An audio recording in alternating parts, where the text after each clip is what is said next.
Hello viewers, আমি সুজন আপনাদের জন্য এসে গেছি একটি নতুন ভিডিও নিয়ে। যে দেখতে পাচ্ছেন মন্টিনা-L সিরাপ, এই মন্টিনা-L সিরাপ সম্বন্ধে একটি ভিডিও নিয়ে আপনাদের সাথে আলোচনা করব।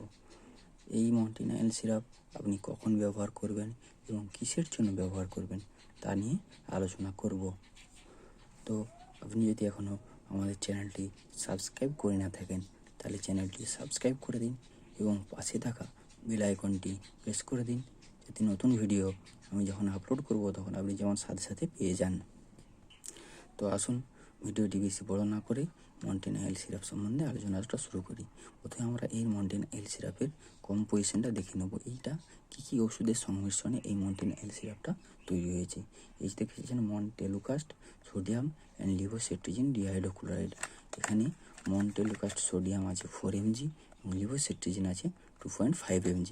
এবং এটা আপনি যে কোনো ওষুধ দোকান থেকে বা যে কোনো ডাক্তারের চেম্বার থেকে আপনি এটা পেয়ে যাবেন। এখানে এটা স্ক্যাডেল দেওয়া আছে, আপনি কোনো প্রেসক্রিপশন ছাড়াই এই ওষুধটা কিনতে পারেন। এবং এর প্রাইস কত পড়বে? এর প্রাইস পড়বে 39 টাকা 95 পয়সা। এবার আমরা এই মন্টিনা-L সম্বন্ধের ইউজটা কি, ব্যবহারটা কি সেটা সম্বন্ধে বলবো।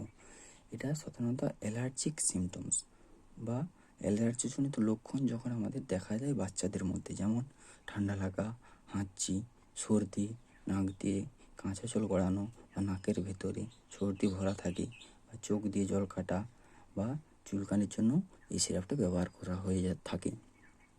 তাহলে এই সিরাপটার মেন ব্যবহার কি?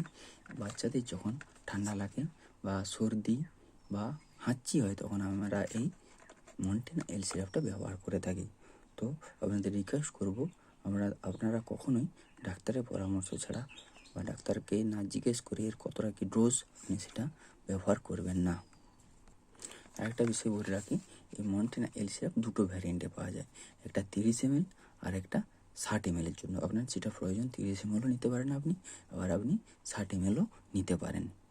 তাহলে এই মন্টিনা-L সিরাপের ব্যবহারটা কি না, বাচ্চাদের যখন ঠান্ডা লাগে, সর্দি হয় বা নাক বুজে যায়, তখন আপনি হাঁচি হয়, নাক বুজে যায়, তখন আপনি ব্যবহার করতে পারেন।